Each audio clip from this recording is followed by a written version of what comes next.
तो हो गई है, हाँ, लेकिन उस उपलब्धि में बड़ी मेहनत है, हाँ तो उसके अंदर बड़ी पीड़ा भी है, है। क्योंकि उसने साधना की है, अथाह पीड़ा झेला है। वो पीड़ा कहीं गई थोड़ी ना है। तो जब वो प्रेम में उतरेगा तो उसका पीड़ा निकलेगा। निकलेगा। Wow, thank you. यस, और जब भक्ति मार्ग से कोई जाएगा हाँ। उसे भी पीड़ा होगा। जैसे रामकृष्ण परमहंस को काली माँ को छोड़ना पड़ा था, अथाह पीड़ा हुआ। हाँ, बेटा हुआ ये। ज्ञानी को भी होगा। कब? जब वो ज्ञान में उपलब्धि, क्योंकि बड़ा मेहनत किया है। हाँ। देखिए दोनों का हो रहा है पीड़ा। हाँ, ज्ञानी भी उपलब्धि हो गई, हाँ, तो उसे जब वो प्रेम में उतरेगा, क्योंकि उसके अंदर साधना करके अथाह पीड़ा है।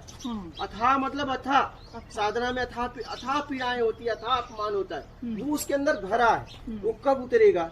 जब प्रेम में उतरेगा। ठीक है, सामने कोई होगा, जैसे इन्होंने कृष्ण भगवान ने गोपियों के पास भेजा, तो वहां उनका वो निकला। अब देखिए, अब भक्ति में भी रामकृष्ण परमहंस को एक बार माँ काली को खुद काल्पनिक तलवार बना के क्या क्या करना पड़ा। आप सोचिए कि उस भक्त की स्थिति क्या रही होगी। सही बिल्कुल। कितनी पीड़ा उसे वो भाव बनाने में, तलवार बनाने में।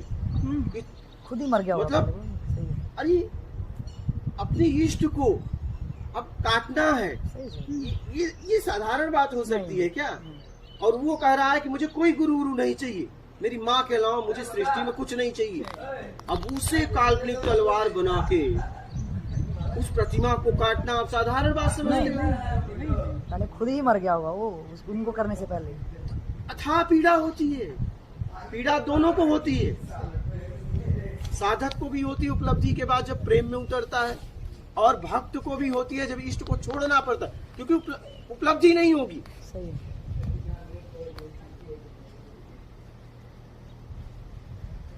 तो भाई तू एक हो जा, दोहरा मत जी। कभी साधना कभी सेवक, नहीं पहुंच पाएगा, कहीं नहीं पहुंचेगा। एक अहंकारी हो जाएगा तू दो नाव में पैर रख के कहीं नहीं पहुंचा। एक अहंकारी हो जाएगा।